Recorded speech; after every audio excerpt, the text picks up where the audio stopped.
been working for Kevin for what, 10 years, something like that? 11 years, something like that. That's cool. How did you two hook up? My wife. Was it well, I remember Darville talked to me first, or I think, wasn't it? Yeah. So my wife's grandmother married Darville Hutchins, which is a builder we work for. And prior to me working for Kevin, I'd worked in the oil field. Like, I've done all kinds of stuff, like random stuff all the time. But anyways, Darville said, I just finished a project for a guy in Rising Star over there, just doing random stuff after I left the oil field, just to try to make some money. Yeah. And he's like, I was finishing up. He's like, what are you going to do now? I said, I don't know. I might go start trying to hang Christmas lights or something. Just trying to make some money, right? Yeah. He's like, we should call, Northcutt. He might have a job for you. So I called him up and no answer. Okay, that's the story of my life. I could call him at least 10 times a day. He's like, nope. Yeah. Nope. So I think I called him once, called him twice within a week, no answer like that. And I saw Darville again, I guess. It had been around Christmas time, I guess, because I was doing around that time. And Darville, I said, did you ever call you? I said, no, I never heard nothing back from him. So he's like, I'm going to call him right now. So he called him up. I don't know when it was. And he goes, I guess you can go to San Angelo. I was like, well, great. I guess I'll go to San Angelo, I guess. And I still hadn't met him. I can give him he can swing a hammer on my crew. That's fine. Yeah. I still had never met Kevin before that. I think I talked to you on the phone for 15 minutes. It's like, yeah, go work for my brother in San Angelo. And then next week I was in San Angelo. Stay there for the whole week, come home. I was like, well, this ain't going to work for very long. But How long were you down there for? How long did we? 6-7 months probably. Yeah, I think, yeah. Oh, my gosh. That was a big project. No, we were doing houses. Oh. It was literally a street. You build this house, you'd go to the next one, build that house. You go to the next one, build that house. Go to the next one, build that house. So you're just like going right down the street, just building houses. That was a good contract to get as a framer. So for me not ever framing before, that was perfect. Yeah, because it was repetition, lots of repetition. No, you started framing at 5. Don't lie to me. Oh, yeah. Don't lie to me. I forgot BS. Yeah, well, that was different. Like, I never cut a single rafter in my life until I cut one for Matt. Okay. And the reason why I did that is I got tired of Matt cutting them wrong. And I had to go back down there and cut them again. Sorry, Matt. No. This is great fuel for Kevin. He's like, come on, Matt. Yeah, I'll have to get Matt up in here and harass him a little bit, rag him a little bit. But so what was that like? Like, all of a sudden, I mean, clearly you have known hard work in your life and consistency, but did you like framing? I mean, you're still doing it? I mean, it was fun. Like, you can be able to build stuff with his hands. I always had building things with my hands is always fun, right? Yeah. Especially growing up having to fix your own equipment all the time. Like, doing that kind of stuff, always enjoyed. Like, fixing stuff, framing stuff, building things. So framing was just kind of a natural go-to kind of thing, I guess. Yeah. At this point, you think that you prefer tinkering with motors and mechanics, or do you like carpentry with wood? It's kind of both, I guess.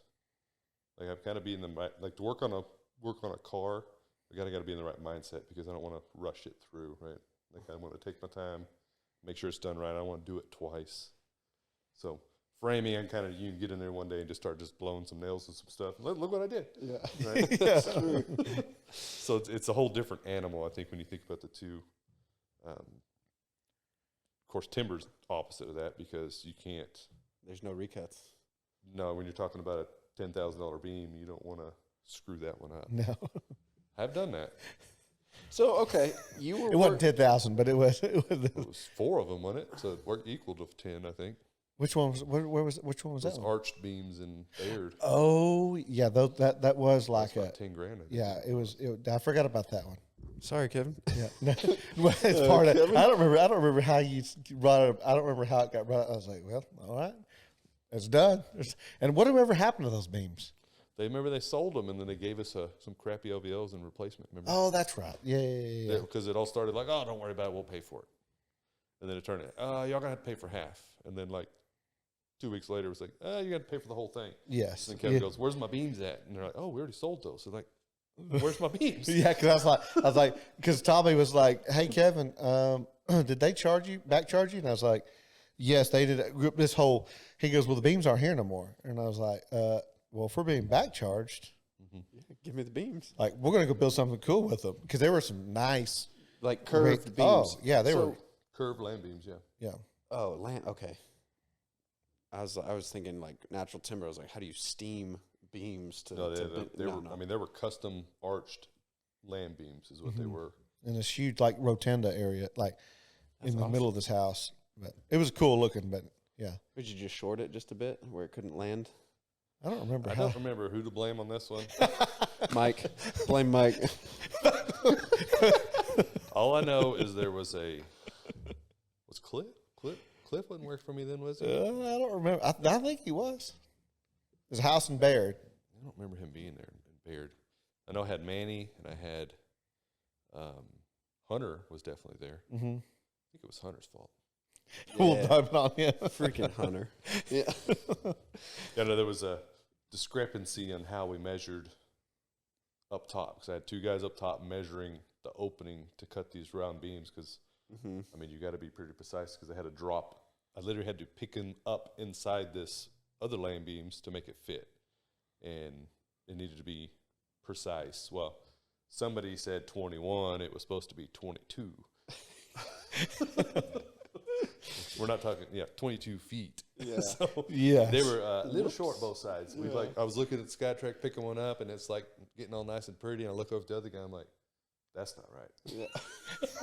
Yeah, those are not good calls. Like SIA talk. Okay, we got a problem. Yeah. I'm like, And it's not like we could shrink the hallway, like the thing, because it ran straight through the middle of the building. So it was. yeah, and I think there was like some red iron.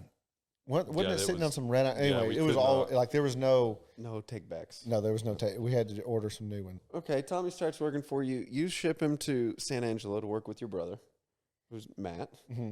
And how quickly did you start understanding Tommy's skill set and just being like, oh, no, this guy, he's a leader. He can run a crew.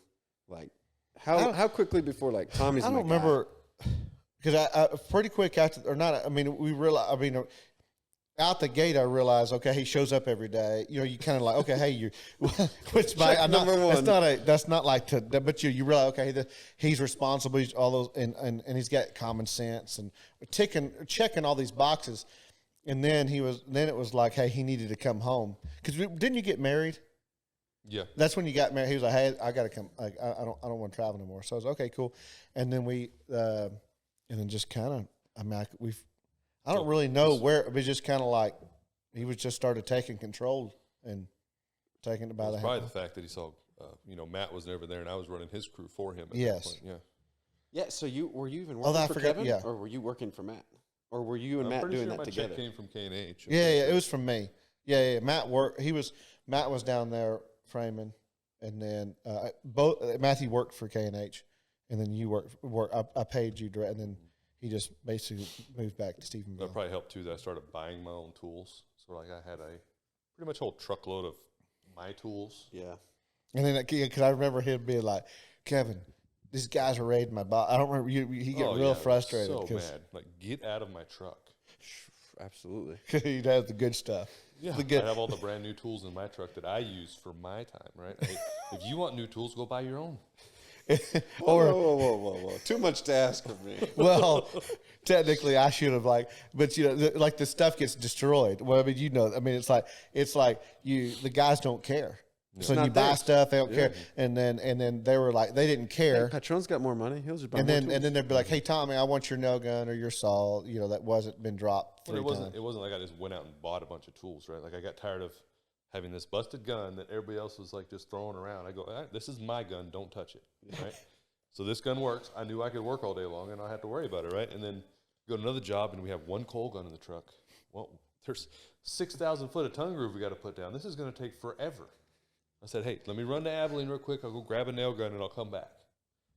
Yeah, it's Right? like, Yeah, because I can't do it anyway because we Yeah, only have I one can't- gun. I can't help anyways. Just let me go get a nail gun. I'll be right back. So it wasn't the well-oiled machine that you see today. It was not always. It was a little bit rocky at times. The You don't KNH, say. so Tommy was in the beginnings of the. He got to witness a lot of wreckage. stories about some of those hands in San Angelo. Holy cow. It's a special class of people. I don't know if that's podcast worthy conversation. You know, maybe like after we develop a following, we'll have like a B-roll. You know, Of We'll have, like, you know, it's the like- dark side. Of Yes. stories. This is definitely a wreckage podcast. Yeah. Yeah, that would be the wreckage. Like we'll say that for the wreckage. Yeah. The I love it. So Yes. what are your favorite kind of projects? So you started, just repeating these homes. Then now KNH does a lot of luxury homes and like high-end framing. And then you're kind of a specialist within that of doing timber. And like, what are your favorite projects to work on? Spec houses are probably not my forte because I get bored. Mm-hmm.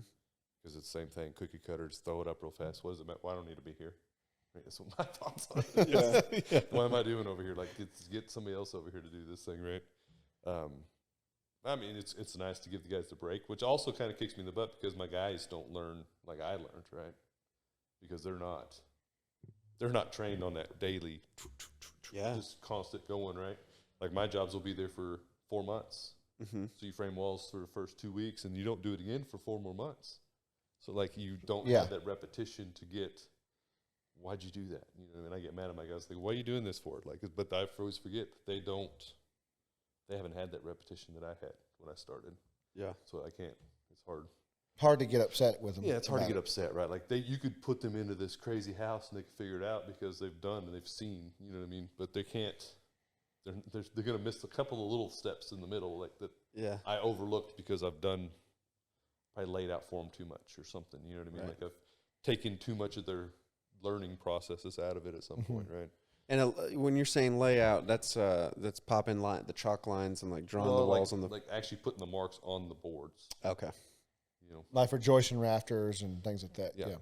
like putting joists and rafters in place, like knowing where they need to go for when my calculator pops up all the numbers. I know they literally fall into place, right? Right. So that's more of my fault kind of thing, I guess. But I mean, I've never had anybody just walk up and ask me either. You know, like, hey, show me how to do this. You know. Yes. Oh, that's initiative. This house also hard to come by. Yeah. So, okay, is that if you're running a framing crew, how many guys are legit know what they're doing? Is it just the one leader, and then everybody else just kind of? I mean, everybody on the framing crew knows. It just the extent of their knowledge. It's not when it's the more experience you have, the faster you come up with the answer, right? Like anybody on that framing crew could probably figure out a solution for that problem. It's the experience that gives you, hey, this builder likes it this way, so let's do it this way, so that way he's happy in the end, and we get the problem solved, right? Right, before it even comes up. Yeah, And also an initiative. Some guys you will find. I mean, we have. We'll be talking and they'll be like, they won't take initiative. They just want to be like, hey, I just stop, put the nail gun on my belt, and just wait for you to tell me. Yeah, wait for patrol And you're like, to tell I mean, we've done this 10 times. Yeah. Yeah. Like, but initiative. I think part of it's initiative and also too knowing, like you said, the particulars of each contractor. Yeah, I mean, we're because working there's all kinds of ways to skin a cat, right? Like, there's all kinds of ways to solve a single problem on a job site. It just depends on the outcome that it's going to happen or the amount of time it's going to take to get to that, right? And then like you said, so we have certain builders that want a certain. It's like you said, there's no right or wrong on it. It's just that's This the way aesthetic or they this. just want it this way. Yeah. When they walk up and look at it, they're like, why did he do it like that? You know? Like Yeah. some builders used to be framers. You know that this guy's going to want to make sure that thing looks solid, right? This guy used to be an electrician or a plumber, and he's not going to want that stud in the middle of that bay. That's So fair. You're constantly trying to learn their quirk. their work. I call them quirks, but But you're just trying to like his job. It's his way. So it's his house, right? You're just there to supply him with the best frame job you can. Which I'm not going to sacrifice the structure for your Aesthetic. aesthetic, right? Yeah. But if you want this moved over here in that certain way, or you want this block turned that direction, or no problem, we'll do whatever you want. Just you got to let us know, you know. but we do get. I mean, you do get into stuff where they want us to make it a certain way, but structurally, Doesn't it work. just doesn't work. yeah. There's been quite a few of those. Yeah, you just have to hey, I have to send them. You have to just show them, and then normally once you show them, it's good. But if you're good, but yeah. Well, we ran into that big house too, and Exactly what we told them was going to happen happened, wasn't it? Which one? The Clifton house. We were spanning 2x12, 20 feet in there. We say, hey, that's going to sag. Oh, yes. 2x12s, 20 feet Over the whole garage, yeah. Oh, yeah. I said, yes. Oh, because he wanted 2x12s instead of LVLs? Well, technically, it wasn't the builder doing it. It was the engineer. But I looked at the plans, saw what it called for, and I said, hey, you sure this is good? Would you just verify for me on that? And, oh, yeah, engineer said, no problem. All good. Okay, just wanted to make sure. Yeah, and please sign here that I did. Well, that's yeah. That's what Tom, because Tommy calls me and says, hey there, this is not, Tom's like, I seen the writing on the wall. Yeah. I said, well, get with the superintendent. And they can get with that. So then I call, after Tommy tells me all this, I was like, hey, let me get on the phone. So I call him and say, hey, and I fired off an email. Hey, we're good. Sure enough, Tommy's gone. We get called back out. So I'm in a meeting out there, and they're like, hey, we need to address this. And I was waiting for them to like come at us, like, hey, y'all did something. I was like, we were ready. But no, they were like, hey, we know it's extra, but we're most likely going to have to address this because it's doing what Tommy said it was going to do. That's always nice when that happens. Well, your guy was right. No, you don't really want to push our engineers that much. Yeah. They'll come back and find something. Yes. That you had no clue was even there, and then they'll get you for it. It's about engineers and architects have lots of ego. So it's about managing that, I've learned that everyone in building has lots of ego. Well, that too, but they have an eccentric. I guess they have what's the word? They have the power. Maybe that's what they have the paper certificates. Yes, and then they can it's like Tommy will be like, hey, this or that, and then next thing you know, they're frustrated because Tommy did something. Well, Tommy's like, well, I put that beam here because this, that, and the other, and then they get frustrated, and you're like, well, that happened at Baird House too, right? Yes, yeah. What was that, like a double 8-foot pocket door or something? And they wanted like 2 2x6s or something crazy. And then we were like... It was a twin 8-foot pocket door. So it was 16 feet span. Yeah, so the whole span was 16 feet, but it was only 8 foot open, right? But you could slide them completely gone. And he had double 2x12s in it? Triple 2x12s in the header? And I was like, I don't think that's going to work. So I had the builder order me some 16-inch LVLs. I had the room for them, so I slapped them in there, right? Put a triple 16 in there. Should be plenty to hold that thing, right? Granted, this house had triple 2-foot LVL valleys because it was a full tile roof, Oh, jeez. But there was a lot of load coming down on it. That's why you upsized and it. he literally drew a brace on top of that door header, and I put all the braces exactly where it showed them because they'll do that on the structural plans, right? They'll show you where they want their point loads. So I put it right where he said, and he goes, what's that LVL doing right there? I was like, well, you had that point load right there with that 38-foot valley. And that's the only one on the whole valley. Yeah. I figured there's gonna be quite a bit of weight there. He goes, well, and the computer didn't say it needed it there, but that's a good job. Yeah. And then he hammered us on something else. And we went in the other room, and there was once again that barrel breezeway thing. I did not want to load this big tile roof on top of that barrel because I did not think it was good enough for it. Like I was afraid it was going to oval it, right? Yeah. So I had extra LVLs. So I ran some LVLs across that open span and just put like a little leg on the center of that barrel. So I took like half the load off of that thing. And he goes over there and he's like, what's that? What are those doing up there? I said, well, I didn't want to oval the yeah, and we're talking barrel roof is just like a just wine half barrel. circle. Yeah, half circle. Yeah. I said I didn't want to oval it, so I added the LVLs up there just to pick up some more load. Well, I'm gonna have to put that in my computer. Okay. He comes back 2 days later and says, "You need to add another LVL up there. You didn't put enough." I'm like, you had none to begin with. So we had to, and it wasn't an easy task. No, it was already. It was. It was bad. It was a mess. So that's where it's like. Yeah, you don't make them mad because they come back and they make you get in the trenches. Yes. So that's what you're delicately walking that path of getting information from them, and then also too like, hey, I'm pointing out a mistake, or not a really mistake, but just you're trying to. It's not that you're trying to. We're not trying to get anybody in trouble or anything. We're just trying to make sure that, hey, we don't have to come back. Yeah. We that's don't the come man. back. Yeah. That's what I don't. I mean, Tommy cannot. Your most hated tool is the sawzall. Oh yeah, I hate that. And so it's like he doesn't. So I had to take Peter a Sawzall for a demo job the other day. Oh yeah. Yeah, it's a lot of Sawzalling. I mean, like a lot of Sawzalling. it was a big like a tornado like tore apart. So it wasn't a mistake. It was just a damn like Microburst. Yeah. Like, flipped this. Just gotta take chainsaw over there. Done. That would have been better. it would have been. I didn't think about it. That I would've didn't been have better. it. I should have called Tommy Woods. I only got 7.